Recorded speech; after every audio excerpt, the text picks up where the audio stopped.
Welcome to 24 Billion Stories. This is the fifth and final segment of my conversation with Emmanuel Katongole. In this segment, Emmanuel talks about hope as well as wild spaces. Let's listen together.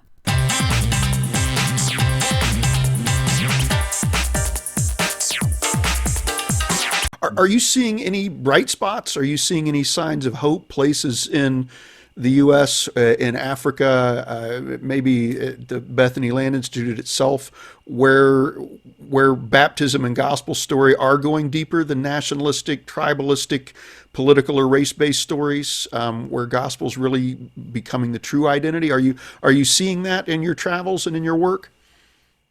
I am seeing it. I am seeing hope.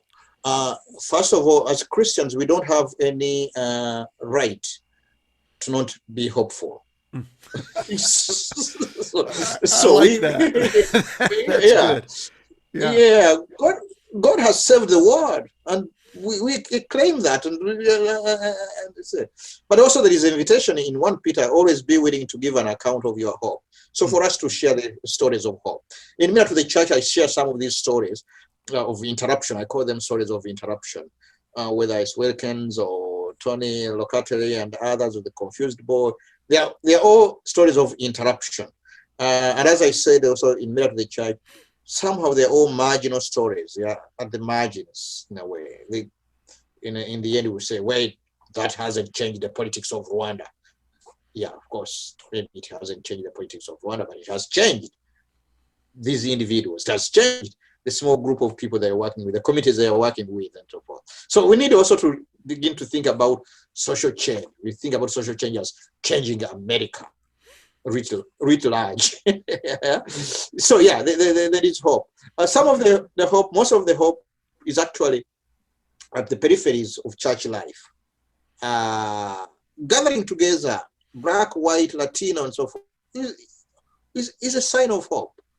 That at least together we can gather and celebrate and so forth. But it's an invitation to go deeper. But that is hope. I see hope in these multiracial, multicultural congregations coming together to pray together the scriptures, to read together, and now and again to eat together. It's an invitation to go deeper. I see hope in, for example, your collaboration with the church in Liberia, kind of really saying, no, the boundaries of continent are not strong enough for us who believe in the body of Christ. I see hope in some movements within the Christian community that press for more social justice, for immigration reform, for healthcare reform. I see hope in some of these. In many congregations, there might be fringe elements, but the whole issue of social movements is very important.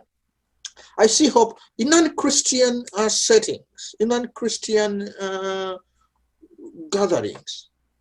Following George Floyd's murder, for example, the cry of lament was very clear. I can't breathe. I can't breathe, and this man died. But following that, this instant coming together of people saying enough is enough. We need to address the question of race. And that congregation for me was Black, white, old, young, and I saw an Ephesian moment in that. Can our Christian communities nurture and cultivate this Ephesian moment, this kind of coming together? In many ways, in a way, the church of God is happening outside the church. You know what I mean? Like in that, you catch a glimpse of that. This is where, as church, we are invited to learn from, again, the stranger, like the Rwandan community, the Muslim community. I saw the church of God happening as a glimpse within the Muslim community. That is what we are called to be, in other words. So kind of our antenna being open to see where the hand of God is doing, what the hand of God is doing beyond us, I think gives us the courage to say, oh yeah, we can move in that direction. We can be more of that. We can be about that, about radiating that, about nurturing that, about fermenting that kind of effusion coming together. Yeah. Yeah. So many places of hope. I know we have gone a little bit past our scheduled time. Do you have time for one more question, or if you need to go One into more other question, things, and then I have understood. to run to another. Yeah. Oh, okay, okay. You talked about in your book cultivating wild spaces uh, in our world. Could you talk a little bit about that with us today of what that means and what that might look like? Wild spaces. I learned that language of wild space actually when I was at Duke. The work of Sally McFadden, I think, was very important to kind of bring that concept of wild space. A space that is kind of at the intersection, that is made up of all these different elements, but is never fully, in a way, encapsulated by, by all that. And that becomes a kind of a space of creativity, of originality, of invitation into a new journey. And I saw that happening in terms of my own journey, as I said, as a son of an immigrant in Rwanda, in Uganda, and then coming to Europe, and then coming to the US, as a Catholic among the Methodists and evangelicals and so forth and so on. Yeah, I was all part of that and much more, and begin to see that space of actually in between was a place of loneliness because you don't fully fit in, but at the same time, a place of so many opportunities. Like, for example, as you said about the Muslim community in Rwanda, because they're at the margin and so forth, they have a kind of a wild space in a way that is not fully controlled by the rhetoric of the need to make Rwanda succeed. And so from my own point of view as a Catholic among the Methodists and the evangelicals and the Ugandan and so, I saw that space was actually an opportunity because I could have friends, black, white, evangelical, Catholic, Muslim, together at my house. Mm-hmm. And we would have dinner, an incredible dinner, and we would just talk and laugh about different things in a way. But that my not belonging in a way was offering me an opportunity to create, to invite into a new way. That's what I mean by the kind of wide spaces. Christianity is invited into to be this kind of wild space in a way. It's kind of like a fugitive that is never fully controlled either by the politics or by the economics of our time. To the extent that we are controlled by the economics of our time, then we have to be careful. Then we can't say terrible things about economics because our stipend is going to be cut off and things like that and so on. So in other words, if we don't feel the obligation that it depends on us to uphold the economy, or it depends on us to uphold the politics in a way, yeah, we can appreciate, but also we can critique the politics if it does serve the politics of the kingdom as we know it.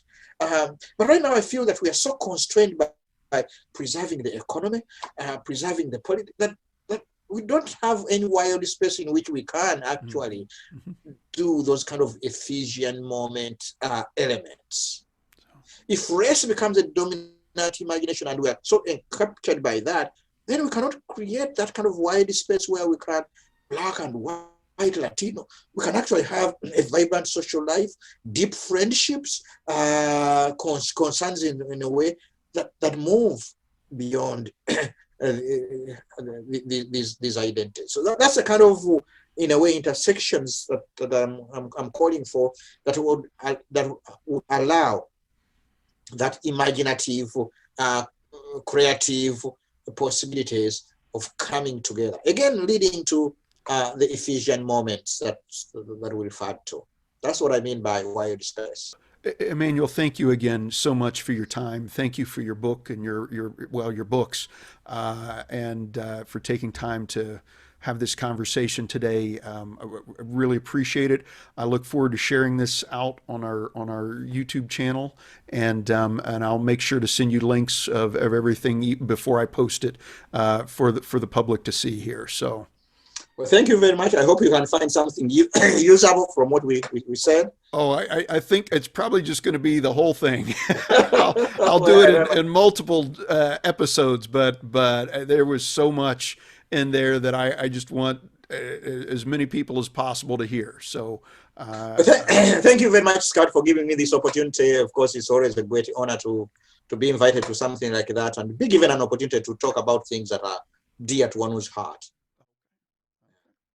that concludes my conversation with Emmanuel Katongole. I hope you enjoyed it as much as I did. I really enjoyed meeting Emmanuel, talking with him. What he had to say and what he wrote in his book has been challenging to me, encouraging, inspiring, and convicting. I hope it has been for you as well. Below in the description, you'll find links to his book. If you haven't gotten a copy already, please do so. And I also encourage you to check out the link for the Bethany Land Institute, see the work that Emmanuel is doing there and the great things that are happening in Uganda. Until next time, keep listening to stories and keep telling yours.